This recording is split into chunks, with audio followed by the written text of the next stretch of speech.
Hello, everybody. Thank you so much for being with us today. My name is Justin Adams. I'm the Executive Director of the Tropical Forest Alliance, and it's my great pleasure to welcome you all to this, I think the last webinar, the last electronic event we're doing for the year for the broader community, but on this incredibly important topic of the COP26 campaign that is going to be running around supply chains and sustainable land use as part of the Glasgow Climate Summit next year. We've got a great lineup of speakers to be able to talk through this. I'll go through the agenda in a moment, but this is a really important hour for everybody to learn a little bit about this campaign, what's planned, and in particular, how the multi-stakeholders, how NGOs, how civil society, how businesses can engage in this incredibly important campaign as we look ahead to Glasgow. Just to go through a few housekeeping rules, the chat is disabled, so you won't be able to use the chat, but you can use the Q&A function to be raising questions. This is a webinar, so this is we'll be talking and providing some information, but we would really love and encourage you to be asking questions as we go. We won't be able to get to all the questions, but we will pull out some of the questions. You can rank the questions by voting if you think that's a good question, and that will force the questions higher up, so we're more likely to see that. But we will answer a number of those questions as we get to the final quarter hour of this session. We have interpretation available today just in Spanish. One of our speakers will be speaking in Spanish, so if you want to listen in English, click on the interpretation button at the right moment. I'll try to remember to remind you of that so that you can listen in English. And I should also tell everybody that the session is being recorded and obviously it will be made available on the TFA website for people not able to join us today, but to listen into to this really important discussion. So if I could just have the agenda slide up, I'll talk us through what we're going to be doing. So we're going to hear first from Simon Sharp from the UK government about what the government itself is trying to do as the president of the all-important climate talks next year. We'll then hear from me briefly. I'll swap my moderator hat to just give you a brief overview of what we are intending in terms of mobilizing broader multi-stakeholder action. And then really importantly, we'll be turning to hear from 4 regional leaders from Latin America, from Africa, and from Southeast Asia about some recent convenings that have been held, but also what they're hoping for and expecting in terms of engagement in this process in the run-up to Glasgow in 11 months' time.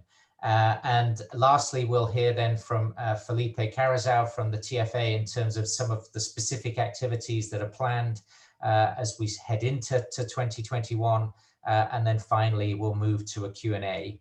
So with that, it's my great pleasure to sort of jump straight in to introduce Simon Sharp. Simon, we've been working really closely with, and Simon is the Deputy Director for all the policy campaigns that the COP26 unit is running, playing an incredibly important and I'd say visionary role in terms of how and where we can really try and mobilize more action in the run-up to Glasgow. So Simon, over to you in terms of this campaign and what you're expecting and hoping for as we look ahead.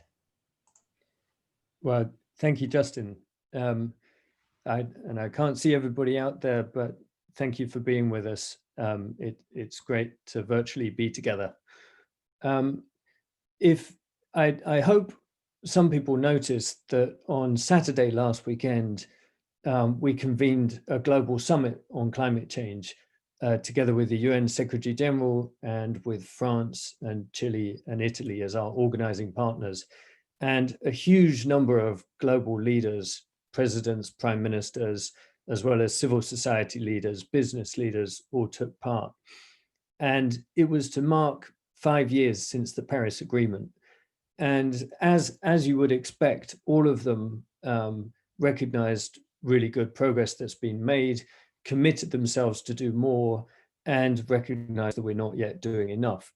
And if anybody managed to get through the whole 6.5 hours worth of leaders' statements and was still paying attention at the end, then you'll have heard our COP president designate, Alok Sharma, talk about his vision for the road to COP26 and his goals for COP26, what he hopes we can achieve. Now, 3 of those, I think everybody would have naturally assumed the 3 pillars of the Paris Agreement: mitigation, adaptation, and finance. But the 4th one is especially close to my heart. The 4th goal he set out was enhanced international collaboration. And as he said, there are huge gains from coordination, from working together. We can make much faster progress. But if we want to access those gains, then our collaboration needs to be focused. It needs to focus on each practical challenge of resilience and each sector where we need rapid low carbon transitions.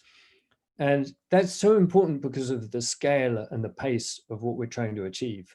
It's what the IPCC has called system transitions, rapid and deep transitions in the global economy at an unprecedented scale and an almost unprecedented pace. So we really don't stand a chance of achieving that unless we work together very strongly and in a very focused way. So as Alok Sharma set out in that speech, we've got 5 campaigns for COP26 in nature, energy, transport, finance, and adaptation and resilience. And so what we're looking at here in front of us is an overview of our nature campaign. And today we're going to mostly talk about just one part of this. But the nature campaign overall, it's looking at the 2 main sources of land use related emissions, deforestation and agricultural production. And then also the 2 important drivers of action on those, finance and politics itself, political will. So on the political side, we had this Leaders Pledge for Nature at the UN General Assembly, where over 70 countries committed to a whole range of actions to protect nature, addressing climate change and biodiversity loss. Now, let's go on one slide and let's talk about this particular part of the nature campaign, which is the Sustainable Land Use and Commodity Trade Dialogue. 2 things I think we should say by way of context. One, the scale of the challenge is huge. We're losing about the area of the United Kingdom every year in terms of forest cover.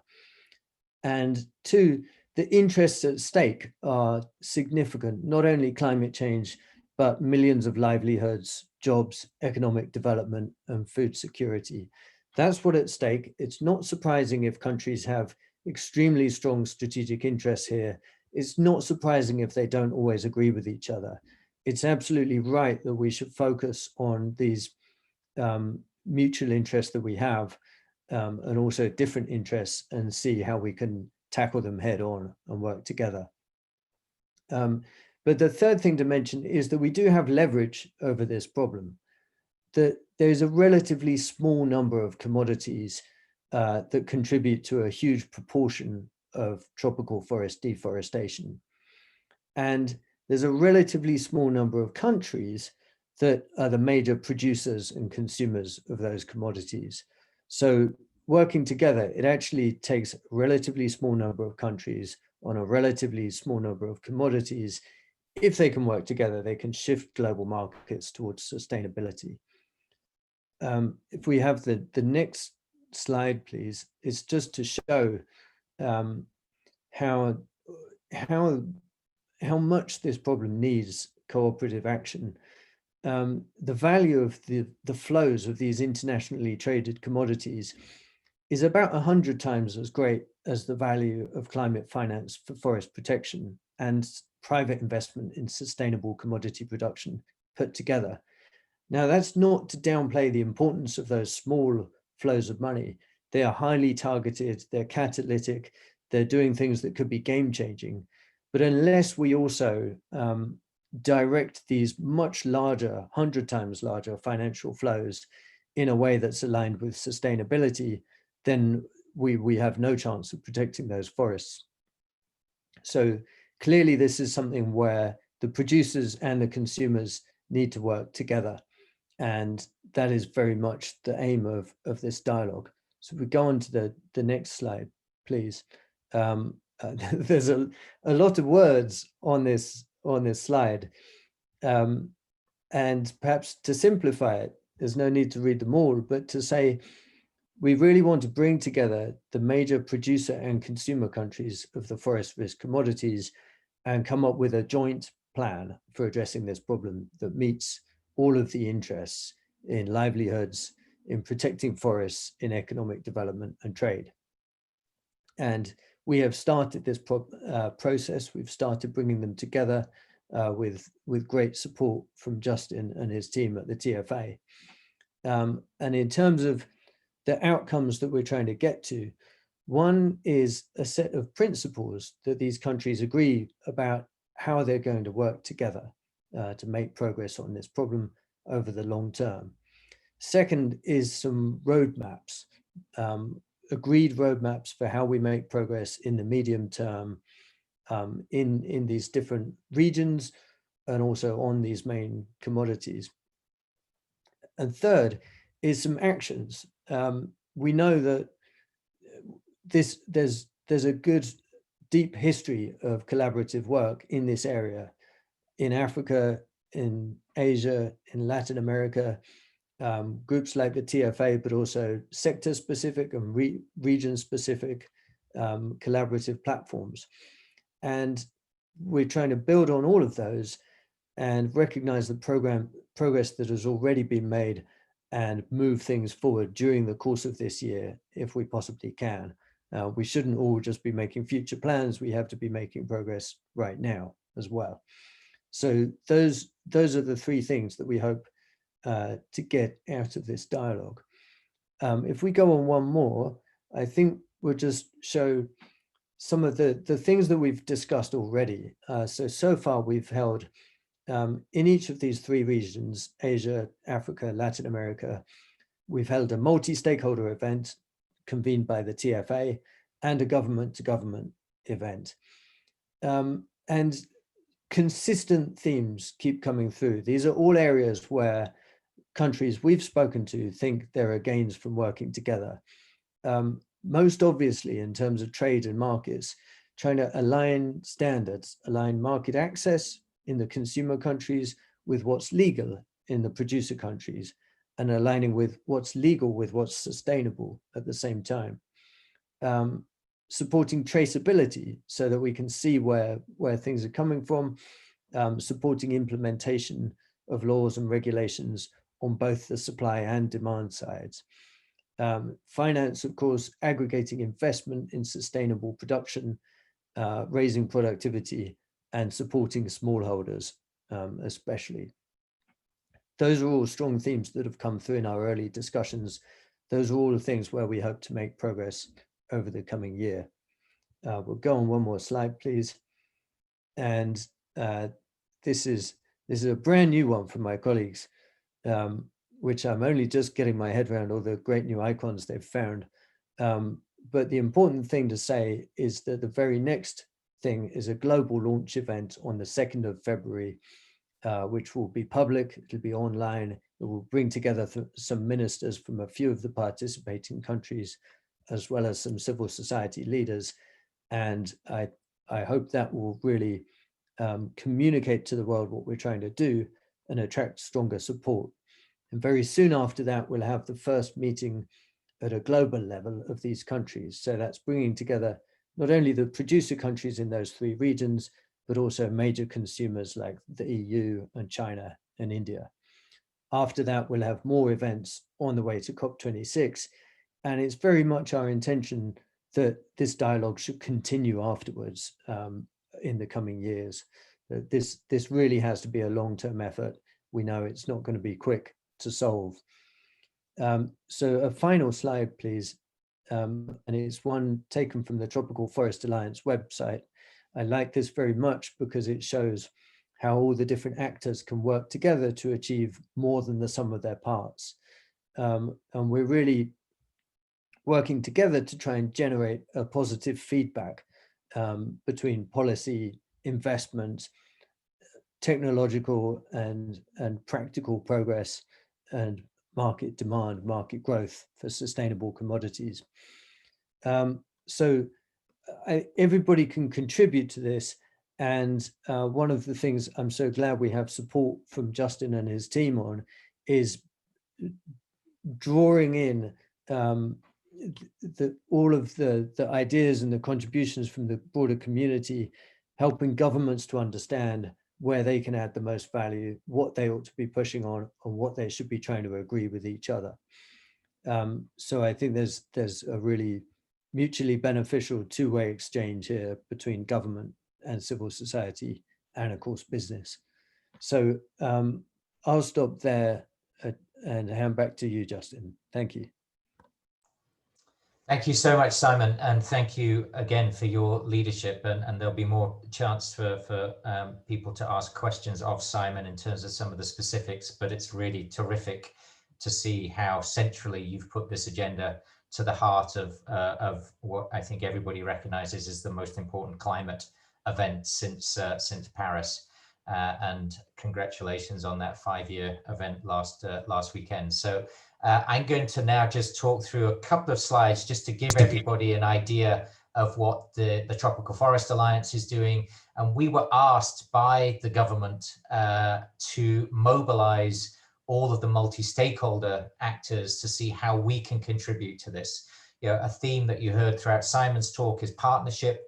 And this is partnership between the global north and the global south. This is a partnership between governments, but it's also the recognition of just how much work has gone on with companies, with civil society, with communities to advance this agenda, particularly in the last decade, but stretching back well before that as well. And so how can we use this moment where it will be on the agenda in a very prominent way at a critically important international meeting as the world is recovering from COVID? And so there'll be all sorts of talk as well about how do we stimulate economies, and we can't leave rural economies behind as we're doing that. How do we bring our agenda to the forefront and help the governments identify where and how are the most important points to move forward? So if I could just have the first slide, I'll do these very quickly, Bjorn. So the road to Glasgow is about our agenda. It's about deforestation and the emissions associated with that. But it's also, as Simon alluded to, it's this recognition that this is at the heart of food security. This is at the heart of the rural economy and jobs. This will be at the heart of a green recovery.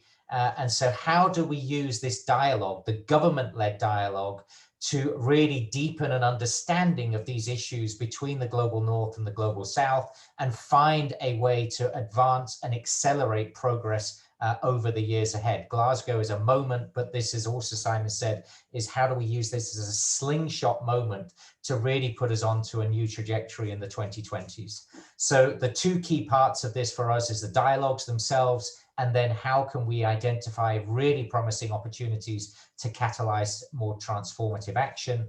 And the outcomes that we would hope for as a group of the broader set of stakeholders is a high ambition coalition, some principles and a roadmap, as Simon has alluded to, and then I think importantly, these transformational initiatives. So the next slide, please. 5 roles that the multi-stakeholder track can play to support the government track.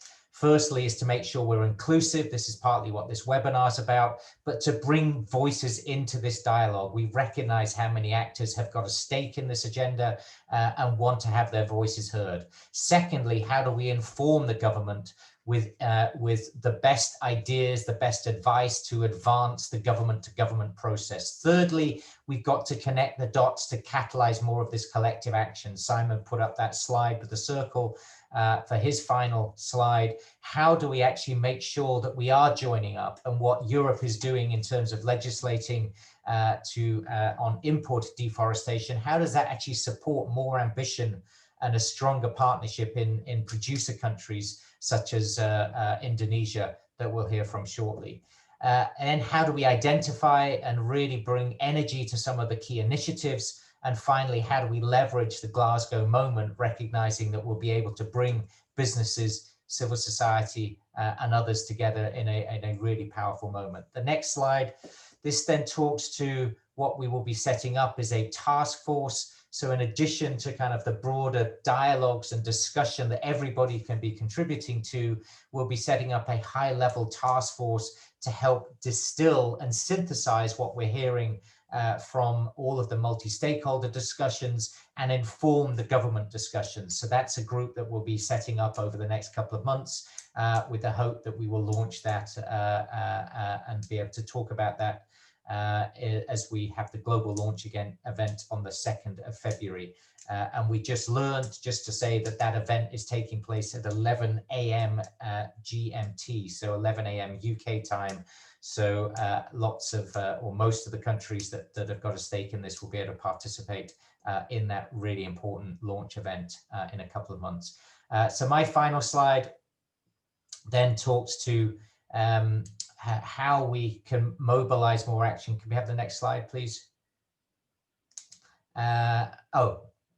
We go straight to this next slide, which is actually then I'm going to introduce the people. So the most important thing for me is this notion of partnership, and critically how we can be making this an inclusive process, and most importantly be hearing from voices from the global south rather than simply this being a process that is designed as part of the COP process in London. And so these regional dialogues that we've held have given us some great insights. There's availability, all of these regional dialogues are now on the TFA website, but we're delighted to be able to welcome this stellar panel of speakers to actually give some insights from what has been discussed at the regional level, and to also look ahead to what you're looking forward to and why this is an important process from your perspective to move forward. So I'll just run through who we have on the panel. So firstly, we'll hear from Fabiola Munoz, who's the coordinator on the Peruvian Coalition for Sustainable Production, but also really importantly was the former Agriculture Minister and Environment Minister for Peru, so brings a really important voice from Latin America. We'll hear from Agus Panomo, or Pak Punki, who is the Managing Director for Sustainability and Stakeholder Engagement at CINEMAS, Golden Agri Resources, one of the most important palm oil producers and one of the leading sustainability proponents for palm oil from Indonesia.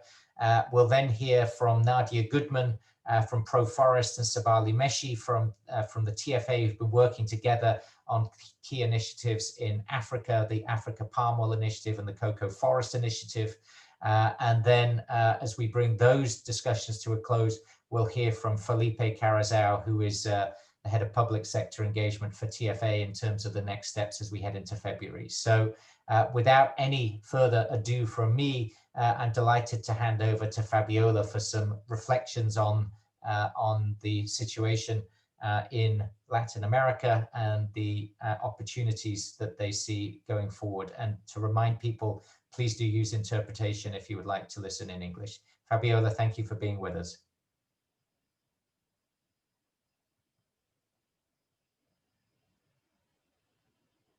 You may need to unmute. There we go. Sí, ya está. Bueno, muchas gracias por la oportunidad a todos, a todas de estar aquí. De verdad me emociona muchísimo saber que el camino a Glasgow se basa en el diálogo, se basa en la interacción, en la capacidad que tengamos de poder compartir nuestras ideas, nuestras experiencias, pero sobre todo de la capacidad de hacer cosas juntos. América Latina tiene voz y tiene propuesta y estamos haciendo cosas, pero también somos una de las zonas más vulnerables y más biodiversas, justamente por esa biodiversidad, para enfrentar el tema del cambio climático. Y eso nos pone en un sentido de urgencia que hasta ahora no hemos tenido a nivel global. Y por eso es que es tan importante generar sinergias y trabajar juntos, porque si bien la cuota individual es importante, necesitamos la acción colectiva. Y uno de los puntos más importantes en ese proceso es movilizar a los actores locales. En el Perú y en varios de nuestros países en la región, miles de hombres y mujeres dependen de los bosques, de los recursos de los bosques. La seguridad alimentaria de nuestra gente depende de parar la deforestación. Los impactos del cambio climático nos golpean a todos, pero golpean mucho más fuerte a los más pobres, a los más vulnerables, a las mujeres, a aquellos que se encuentran en las zonas rurales. Como parte de lo que hemos tenido que vivir hacia el enfrentar una pandemia, hemos tenido que paralizar la economía. Pero hoy día todos nuestros países estamos discutiendo cómo reactivar la economía. Y esa economía tiene que ser reactivada de una manera climáticamente inteligente. Pero no existe una receta única. No existe solamente un formato. Tenemos que ser capaces de poder reconocer nuestras diversas realidades. Aquí en América Latina hemos participado del diálogo gracias a TFA y a muchos actores más. Y una de las cosas que tenemos que reconocer es que nuestras realidades son diversas. En algunos países tenemos efectivamente esa deforestación de gran escala, pero en un país como el Perú, son pequeños productores, de menos de 5 hectáreas muchas veces. Es lo que llamamos una deforestación hormiga. Entonces, ¿es igual la receta que tendríamos que usar para un país como Brasil y un país como Perú, a pesar que estamos al lado? No, no necesariamente. Y por eso es tan importante entender la realidad de todos nuestros países. Y en eso estamos en este momento, generando diálogos que nos permitan identificar qué estamos haciendo, qué nos sirve, qué cosa podríamos innovar. Y el arte de la política pública, y ahí es donde como sociedad civil tenemos que tener la capacidad de incidir en los gobiernos, es cómo generamos incentivos y desincentivos.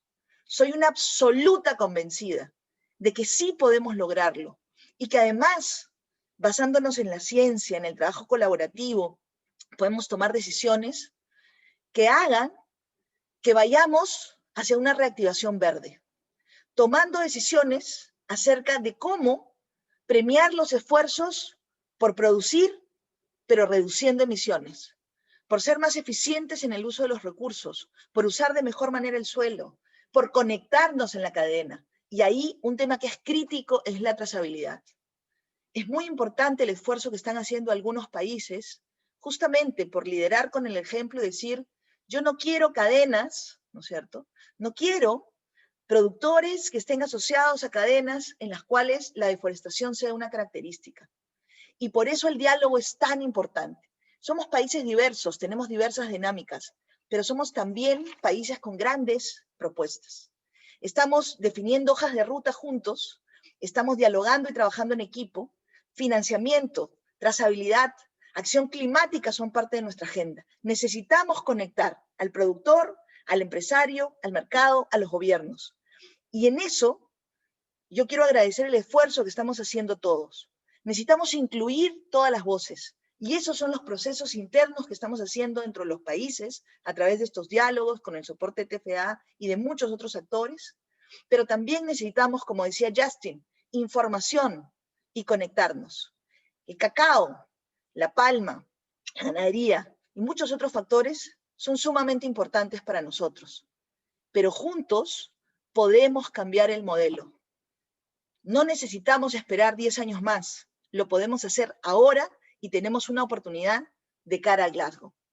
Muchas gracias. Siempre inspiradora.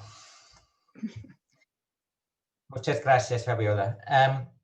So great reminder of so many of the issues that we've touched on, and the critical importance of incentives, of inclusion, of transparency, and obviously the very different dynamics in different regions. It's so easy to talk about all of this as one homogeneous whole, where of course the production situation in Peru is so different from Brazil, let alone Africa, let alone Southeast Asia. So to turn to a very different sector now, I'm very pleased to invite Pak Pungki to give some thoughts from Southeast Asia and from Indonesia. So Pak Pungki, I'd love to hear your perspectives. Thank you.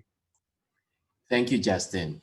And also thank you for Simon and also the UK government for facilitating this discussion. In Southeast Asia, we discussed a number of times and we come up with several points that I would like to share. But prior to that, allow me to raise the issue that the statistics of deforestation has to be updated. If you go into the last 3 years from 2017 to 18 and 19, then the rate of deforestation is reduced significantly to only 1/3 of what it used to be in 2016. And even in 2016, the rate of deforestation that was caused by the commodities that we are discussing, among others this palm oil, is only about 10% of the total deforestations in the 2016. So we need to be updated our arguments by research produced by CIRAD from France, CGIR, WRI, World Resources Institute, and also many other studies on deforestation. 3 things that I would like to share coming up from the discussions in the Southeast Asia region. The first, just like the previous speaker in Latin America, we also see in Southeast Asia the need for incentive to further the issue of sustainable land use and commodity trade. Especially the incentive is needed for improved infrastructure for fire handling and also mitigation. A special emphasis is needed to help increase the welfare of the smallholders. There are more than 2 million smallholders in Indonesia on palm oil farmers, and their welfare is a paramount concerns of the government and also all other peoples. Capacity building is another issue, and the carbon trading can be a good reason for international community to take part in the effort to help smallholders producing palm oil in a sustainable manner. I agree with the previous speaker that traceability is key because 2 million people are a lot of people that will make it very difficult for people to help them directly if we don't have a traceability system in place. Second point that I would like to raise is the issue of sustainable policy at national, provincial, and district levels. We do need a policy that reduces confusion on land title, a one map policy that we call in Indonesia. Other countries may call it differently. And we need a certification system, a system that will give confidence to stakeholders globally that a sustainable production is in place. So sustainable certification system that is accepted internationally is the most efficient way to promote and also provide incentive for those who want to do better. We also need to find ways to support community forest-based activity, and also because that will improve local economy.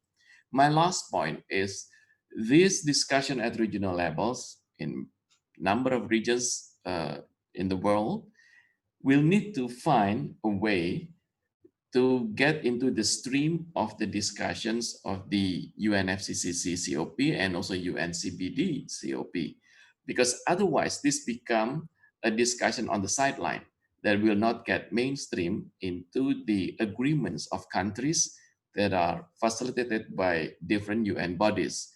Only by identifying the merging process, the intersections, then we can be more assured that what we discuss here, what we discussed before, and what we'll continue discussing in the next 11 months will get into the decision-making process of representative of the governments.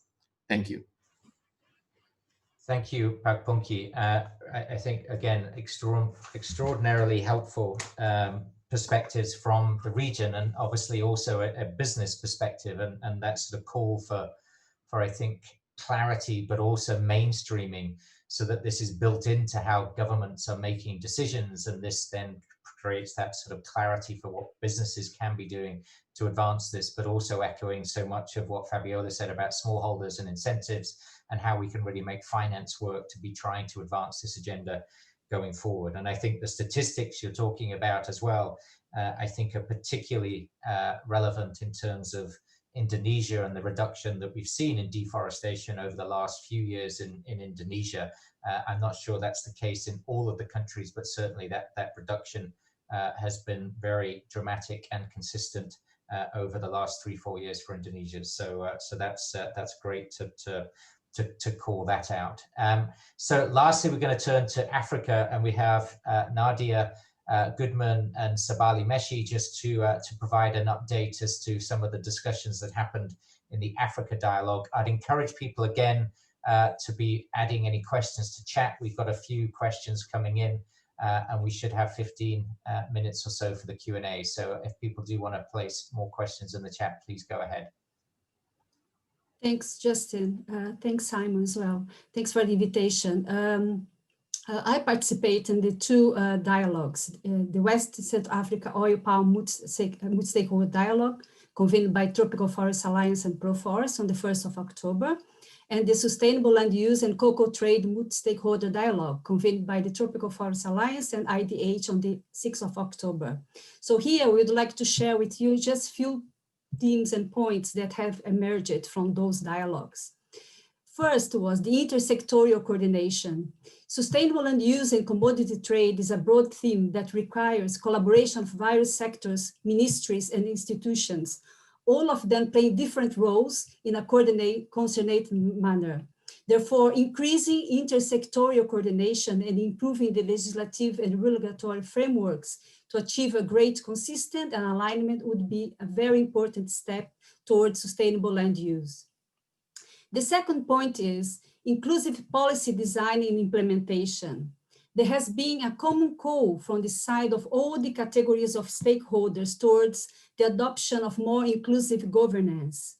The different actors who may be directly and indirectly impacted by the governance decisions, and in particular, smallholder farmers and the local communities should be involved in the policy process through participatory approaches, from the stage of the design to the implementation. Land use planning has also been identified as one of the most critical aspects that needs to be addressed. The process should be government-led, but should actively involve all of the other stakeholders. Therefore, interinstitutional, intersectorial, and inclusive approach is critical. Finally, it was explained also that the adequate and enforceable legislative framework is also needed. Now, I would like to call my colleague Sabali to continue this kind of presentation of the points. Thank you very much, Nadia. Thank you all for giving me this opportunity to talk. And I think that you have been sharing some and highlighting some very strategic themes that were discussed during the commodity and sustainable land use and commodity trade dialogues in October. And I would like to add that another important point was related to multi-stakeholder governance, which was recognized as the most effective approach to tackle the sustainable land use and commodity trade. And it has been said also that the African Palm Oil Initiative and the Cocoa Forest Initiative are a great example of true multi-stakeholder platform that enable a successful collaboration process between the private sector, government, civil society, and other key stakeholders in the various countries. And it was also said that it would be crucial that to have set in place a reliable traceability and monitoring system from production to consumption, and that consumer countries are there also called to play their part, especially contributing in establishing common tracing initiative and in brokering alignments between international and regional standards. And finally, an aspect that has already been raised for the other region as well, here there's a call for related to green finances. And the idea is really that to have the shift from the current production to a sustainable production, there is the need to accompany this process with appropriate funding.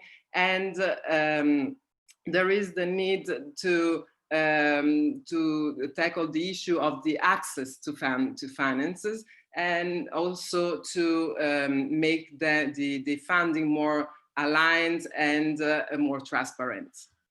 Having said this, I would like to say that I see the COP26 campaign as an incredible opportunity really to catalyze collective action around the crucial theme of sustainable land use and commodity trade, ensuring that the multi-stakeholder process is actually nourishing the government-to-government dialogue.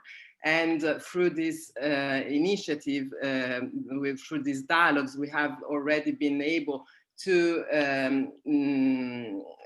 capture and to have the voice, to collect the voice and insight from 100 participants from government, civil society, and private sector from 10 different countries in West and Central Africa. And this, and we were able to outline policy priorities and opportunities. And these dialogues have been built up on the cocoa forest initiative and the African palm oil initiative. And I just would like to conclude saying that I also see this space as the first opportunity for producer countries to directly engage in the discussion related to forest protection and commodity trade.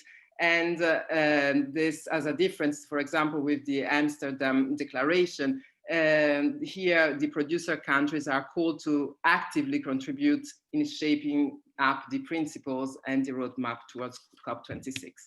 Thank you very much. Thank you, Sabali, and thank you, Nadia, for that input from Africa. And I think the sort of highlighting of these existing multi-stakeholder platforms to try and advance this agenda and bring the different voices with the Cocoa Forest Initiative and the Africa Palm Oil Initiative are great examples of that.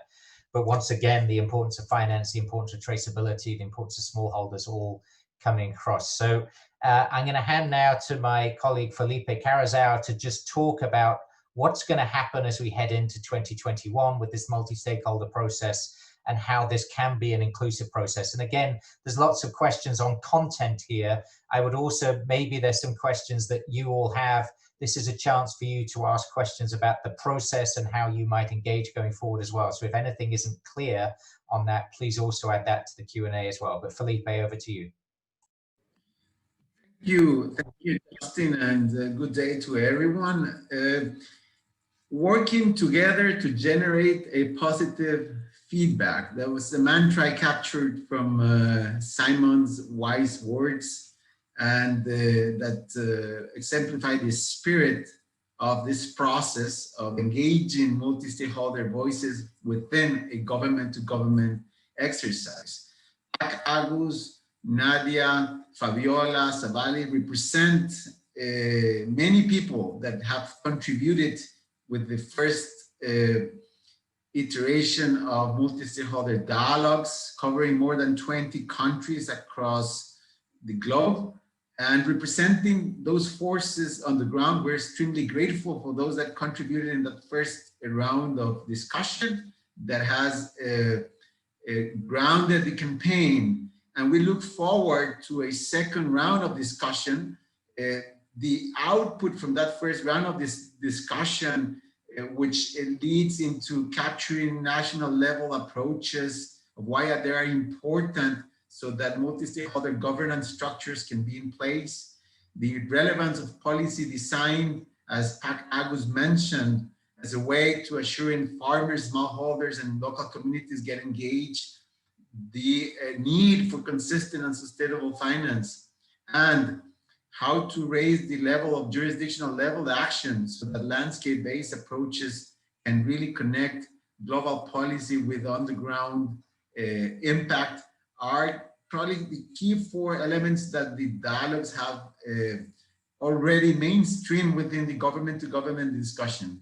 And now in the second round, and you can find a lot of that information on the microsite that we've put together that's there in this slide. Now the second round of regional convenings, which is going to take place after the global launch event that Simon mentioned about, we expect to to delve around the key topics that are starting to shape up the principles and the road maps that the campaign is trying to address and steer towards Glasgow. Traceability, productivity, supporting smallholder engagement and partnerships would probably manage or lead the agenda and the discussion, and we expect many stakeholders to contribute.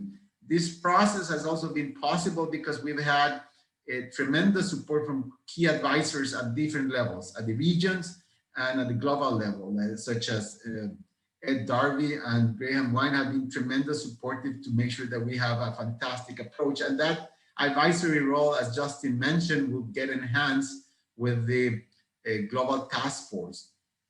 Next slide, please. We do look forward moving towards 2021 to capture the momentum that the global launch will develop. We're already trying to see how we can amplify the reach of such an event and ensure that the government-to-government track is reachable to the multi-stakeholder forces involved in sustainable land use and commodities trade. We do think it's really relevant to enhance not only the linkages with the local communities, but also with the private sector, fundamental actor to make sure that the downstream and the upstream variables are connected across the supply chains. Because everyone is invited to contribute, we expect to put together a information portal that is able to allow people to nourish from the process, to get feedback from the process, and at the same time, share input into the process so that we can have a wider stakeholder participation across the process and create that momentum towards Glasgow, as Justin has very well outlined. We invite you to be part of the process. We invite you to reach out, to ask, to look for ways of how to get involved and be part of a new way of trying to shape up policy, global policy from the map. Over to you, Justin.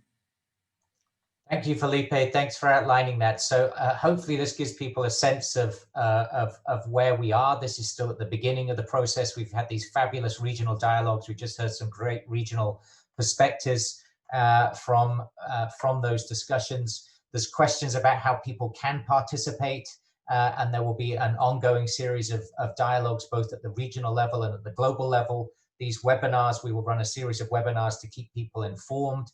And at any stage, people should feel free to email, to contact us in terms of how you can bring your voices and perspectives. There's a lot of questions. Thank you, everybody. We won't get to all of them, but a number of questions around inclusion and rights approaches and the importance of indigenous peoples. And whilst this is specifically focused on commodity trade, there are clearly important overlaps to indigenous people and rights. I don't know if any of the panelists want to make any brief comments on that before we move to other questions on finance, but there's several questions on rights, and I wanted to see if anybody had a perspective there.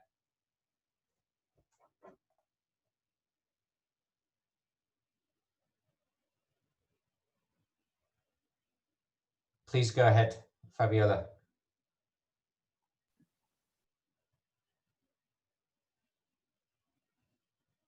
You're on mute. Ok, gracias. Gracias.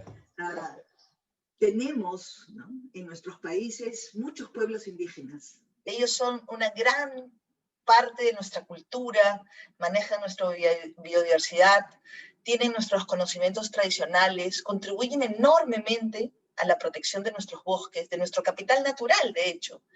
Y sus medios de vida dependen de los pueblos indígenas, de los bosques, de los recursos naturales, su seguridad alimentaria. Entonces, cuando hablamos de cambio climático y cuando hablamos de deforestación, son de los más afectados y justamente también son de aquellos que están más lejos en las brechas que existen, o sea, tienen las mayores brechas de acceso a oportunidades. Entonces, no solamente es por un tema climático, es por un tema de derechos humanos también. La importancia de conservar los bosques, de asegurar el reducir la deforestación y de poder tener un trabajo colaborativo y conjunto, porque ellos también viven de esos productos del bosque. Entonces, asegurar la trazabilidad implica también desarrollo de capacidades, implica desarrollo de mercado, implica financiamiento. Un pueblo indígena en el Perú es muy difícil que pueda acceder a financiamiento si no es del Estado. Y la verdad es que el Estado no tiene capacidad para financiarlos a todos. Entonces, tenemos que trabajar de una manera colaborativa y conjunta, y ahí hay una extraordinaria oportunidad, no solamente de hacerlo por un tema climático, sino también por un tema de derechos humanos. Gracias. Thank you, Fabiola. I know there's lots of questions. There's always so much interest in this, and we will certainly be looking at how we can work with and align with some of the Indigenous voices ahead of Glasgow, and work together with the Indigenous Caucus at the UNFCCC meeting next year. So that's certainly something that the TFA will be doing. I want to move, though, to a number of the questions about finance and a number of the panelists mentioning incentives and what's possible or what's desirable as we think about the next 12 months as governments prepare for the climate discussions and negotiations. What is needed and what's possible, and let's get some perspectives from some of the regional voices, maybe Pak Punky, Fabiola, Sabali, Nadia, and then maybe to turn to you, Simon, in terms of kind of how you see some of the European governments thinking about this issue as well. You mentioned carbon finance, Pak Punky, as one of the things for potentially incentivizing smallholders. Is that realistic to move that? Thank you, Justin. I think what I mentioned, carbon financing, carbon trading, it's just a tool to provide support from European countries to developing countries, because you need a reason, you need a way to calculate how much support is needed and what will be the outcome of that support. So carbon is one of indicator that you can use in giving your support. And that will contribute directly to the Glasgow achievement.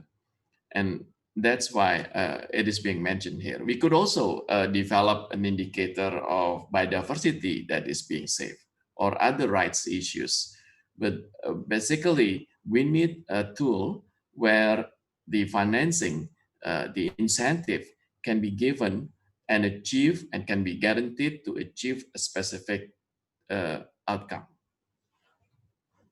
Thanks, Pak Punky. Other thoughts and perspectives on what's needed, how we can make incentives work? Thank you, Justin. This is Sabali. Just to also see from the African perspective that it is really needed to take into account the local communities and to really get incentives to support the shift and the forest protection in to really achieve this goal. And thank you very much for that. Thank you. Fabiola, do you want to add to that? Sí, muchas gracias. De hecho, el tema de financiamiento es un tema clave para nuestra gente, para aquellos que son pequeños y que quieren acceder a nuevos mecanismos, por ejemplo, para una producción más baja en emisiones. Es sumamente difícil poder hacerlo si no existe un financiamiento justo, si no existe un acceso a la posibilidad de que no se queden empeñados, porque las tasas de interés para un pequeño productor agrario en nuestro país pueden llegar al 40, 50%. ¿Quién puede hacer una transición con una tasa de interés tan alta? Y el Estado ofrece una tasa de interés del 30%. Entonces, tenemos que lograr movilizar recursos verdes para hacer cambios verdes. Necesitamos poder traer tasas mucho más bajas de interés que articulen a los pequeños productores con un financiamiento climáticamente inteligente. Y ser capaces, además, de que el financiamiento movilice a otros actores, genere otro tipo de incentivos, y entonces, si combinamos política pública con incentivos y desincentivos, un financiamiento, un sistema financiero que se compre el tema, y además un paquete de asistencia técnica que puede proveer también las propias empresas que pueden comprar si se compromete, con trazabilidad, podemos lograr realmente hacer un cambio potente en un corto plazo. Esa es nuestra esperanza desde América Latina y estoy segura que la compartimos con todas las otras regiones también. Gracias. That's the call to action from Fabiola. Thank you so much. So Simon, I'm going to give 2 minutes to you because I'm conscious we're rapidly running out of time. But on this question of finance and incentives, you've heard it from all of the regions through these regional dialogues as well. How might the UK be thinking about that, and what do you think might be realistic in the run up to Glasgow? Yeah, thanks, Justin. I think the way I'm looking at it is very similar to what the other panelists have said, but I'd just make an analogy with another sector. In the energy sector, people often talked a lot, going back 10 years, 20 years ago, about carbon pricing as being the main solution. But actually, almost all the progress that we've seen has been made by targeted investment. There's investment in renewable technologies that at first were very expensive and very difficult, that kicked off that reinforcing feedback of investment, innovation, and market growth, and brought them to the point where they're now dominating global markets. And that's the kind of thing we need. It's obviously a very different sector with very different challenges. But when we talk about changing agricultural standards, again, the lesson from history, if you look back at when the UK made its transition towards intensive agriculture, we had huge amounts of support going into farmers, grants for infrastructure, low-cost loans, very dedicated training for people to learn how to use tractors instead of horses, all that kind of thing. We should expect it to be that intensive and to need a lot of targeted investment. So I think countries like the UK can help with their international climate finance in a very targeted way, but they have to be looking at how to support sustainable business models to scale up and bring in ever greater amounts of private investment. And then what we're working towards, I think, as Fabiola was saying, is traceability and alignment of standards so that those really large financial flows are rewarding sustainable production and not allowing it to be undercut by unsustainable production. Thank you. Thank you very much. And thank you to all the panelists for your great comments. Today was just an introduction to this process, to lay out what is being, what the hopes are, what the objectives are for this Glasgow process, and the really important opportunity we have as a community to be inputting to this sustainable land use and commodity trade dialogue. Lots of great input from you out, and I'm sorry we haven't got to all the questions, but there's some answered, and we'll try and answer a few others offline. But Jean, this is not just about the forest, but this is about sort of ecosystem conversion, you'll be pleased to know, and definitely this is about being an inclusive process to all the questions that are in there about that. And the whole point of having a multi-stakeholder process is that so we can help bring voices to the government process. So please push the TFA in terms of ideas or opportunities that you've got that we can move forward with over this next 12 months. So lots and lots to do. Is going to be driven from the countries, from the regions themselves. This whole notion of partnership is at the center of this as a campaign, and I hope that's a message that you've really taken loud and clear. The process is underway, and there are some big opportunities, big ideas. There's common themes that come out from each of the regions, but obviously also the local context is incredibly important, both within regions and across regions. And it's now incumbent on us to listen and to really understand how we can take some big steps forward. And I know that's the commitment of the UK government, and the TFA is committed to do everything it can to support the government, but also to be that inclusive process and that inclusive interface for the bigger community. So thank you all for joining today. Thank you again to the panelists and the speakers for your contributions. I wish you all a safe end to the year and hopefully some rest after a grueling year of Zoom, but hopefully we'll be able to get together physically in 2021. So thank you all and lots more to come on this agenda. So thank you all. Bye-bye for now.